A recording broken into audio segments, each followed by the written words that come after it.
আজকে ভিডিওতে আমরা জানবো ডিবিটি কি। ডিবিটি হচ্ছে ডাইরেক্ট বেনিফিট ট্রান্সফার। তো আমাদের সরকার পশ্চিমবঙ্গের মুখ শুভেন্দু অধিকারী বলেছেন যে যে কোনো প্রকল্প পেতে গেলে পরে অবশ্যই আপনাকে আপনার অ্যাকাউন্ট থেকে ডিবিটি লিঙ্ক করা লাগবে। ঠিক আছে, তো ডিবিটি লিঙ্ক করার জন্য আপনারা কিন্তু অনেকেই চলে আছেন ব্যাংকে। ব্যাংকে গিয়ে আপনারা বড় বড় লাইন দিচ্ছেন। তো আমি আপনাদের সহজভাবে দেখিয়ে দিচ্ছি 2 মিনিটে। ঠিক আছে, আপনার নিচে যে ফোন থেকে আপনি আমার ভিডিও দেখছেন সেই ফোন থেকে আপনি করতে পারবেন শুধু 1 সেকেন্ডে। ঠিক আছে, চলো আজকে আমরা দেখাবো কিভাবে ডিবিটি লিঙ্ক করা যায়। ডিবিটি লিঙ্ক করার জন্য সাইডে হচ্ছে না, এই অ্যাপে হচ্ছে। ঠিক আছে, এই অ্যাপটা আপনি ডাউনলোড করে নেবেন প্লে স্টোর থেকে। UMANG এই অ্যাপটা আপনি প্লে স্টোরে পেয়ে যাবেন। এই অ্যাপটা ডাউনলোড করে ওপেন করবেন। ঠিক আছে, হওয়ার পর আপনাকে ওখানে সার্চ অপশন সার্চ করতে হবে NPCI। ঠিক আছে, তো আমি সার্চ করে নেবো, তারপর চলে আসলো আধার সেন্ডিং। তো আধার সেন্ডিং আমি ট্যাপ করে দেবো। ট্যাপ করার পর আমাদের সামনে একটা এরকমের ওয়েবসাইট চলে আসবে। ঠিক আছে, তো আমরা এখানে দেখে নেব।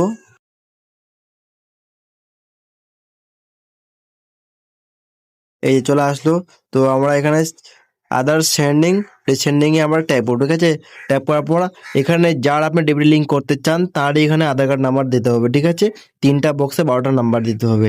তারপর নিচের দিকে আপনার সেন্ডিং এ অপশন ক্লিক করবেন, তারপরে ব্যাংক চুজ করবেন। ঠিক আছে, যে ব্যাংকটার সঙ্গে আপনি ডিবিটি লিঙ্ক করতে চান।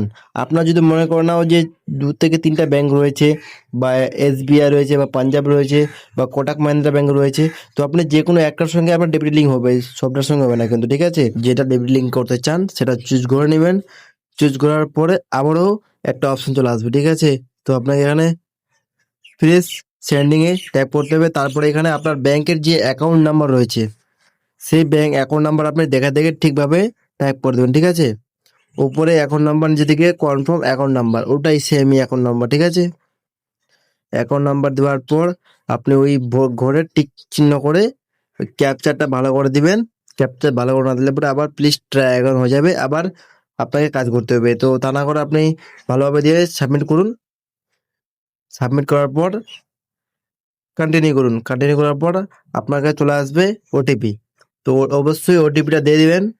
ওটিপি গেছে, কিন্তু আধার কার্ডের সঙ্গে যে মোবাইল নাম্বারটা অ্যাড আছে সেই নাম্বারে কিন্তু আপনার ওটিপি যাবে। ঠিক আছে, আপনারা একটু খেয়াল করবেন যে ওই নাম্বারে ওটিপি গেছে। দেখো আমার এখানে চলে আসছে ইউর আধার নাম্বার কারেন্টলি, মানে আমার ওয়েস্ট বেঙ্গল গ্রামীণ ব্যাংক ডেবিট লিঙ্ক অলরেডি করা আছে। আমি চাইছি এখন আমি করব state bank of India, process to state bank of India. আমি যদি কন্টিনিউ করে দিই তাহলে আমার স্টেট ব্যাংক অফ ইন্ডিয়ার সঙ্গে ডেবিট লিঙ্ক হয়ে যাবে, কিন্তু আমি সেটা করতে চাই না।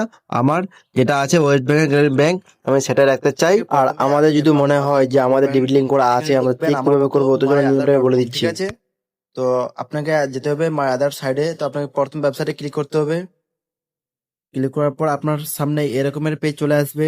আপনাকে এখানে লগ ইন করতে হবে। ঠিক আছে, এখানে আপনি কার লগ ইন করবেন, অবশ্যই যার ডেবিট লিঙ্ক চেক করবেন। ঠিক আছে, তারই আধার কার্ড নাম্বার দিয়ে আপনি এখানে চেক করবেন। যেমন আমি আমার নিজের ডেবিট লিঙ্ক চেক করব, তো তার মানে আমি আমার নিজের আধার কার্ড নাম্বার দিব। তো অবশ্যই এখানে নিজের আধার কার্ড নাম্বার ফিল করতে হবে। আর যদি অন্যান্য যে কারো ফিল করেন তাহলে ওর আধার কার্ড নাম্বার দিতে হবে। ঠিক আছে, তো আমি আধার কার্ড নাম্বার দিয়ে দিলাম। তার সাথে সাথে ক্যাপচার কিন্তু আপনারা ভালো করে দিবেন। ক্যাপচারটা ভালো করে না দিলে পরে আবার অ্যাগেন হতে পারে। ঠিক আছে, তো আমি ক্যাপচার দিয়ে আমি সাবমিট করব। তার সাথে সাথে এখনই চলে আসবে ওটিপি। আধার কার্ডের সঙ্গে যে নাম্বারটা লিঙ্ক করা থাকবে সেই নাম্বারে কিন্তু আপনার ওটিপি যাবে। ঠিক আছে, তো আমার ওটিপি চলে এসেছে, আমি ওটিপি ফিল আপ করে দিচ্ছি। ওটিপি ফিল আপ করবো, আমি লগ ইন করে দেবো। ঠিক আছে, লগ ইন করার পরে আপনার কাছে একটা এরকমের শানদার পেজ চলে আসবে। এই পেজে অনেকগুলো সিস্টেম রয়েছে, তো আপনাকে চেক করতে হবে ব্যাংক সেন্ডিং সিস্টেম। ঠিক আছে, তো দেখো এখানে আমার অটোমেটিক ডেবিটে লিঙ্ক করা আছে। আমার কোন ব্যাংকের সাথে করা আছে আমরা দেখতে পাচ্ছি, ওয়েস্ট বেঙ্গল গ্রামীণ ব্যাংক। তো আমার এখানে ব্যাংকের নাম শো করছে। আর আমার কবে লাস্ট আপডেট হয়েছিল 2017-এ।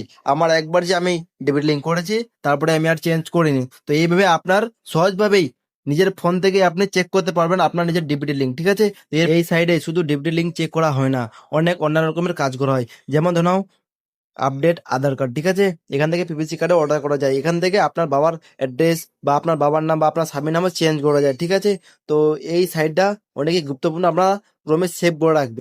এরপরে জানবো আমরা কিভাবে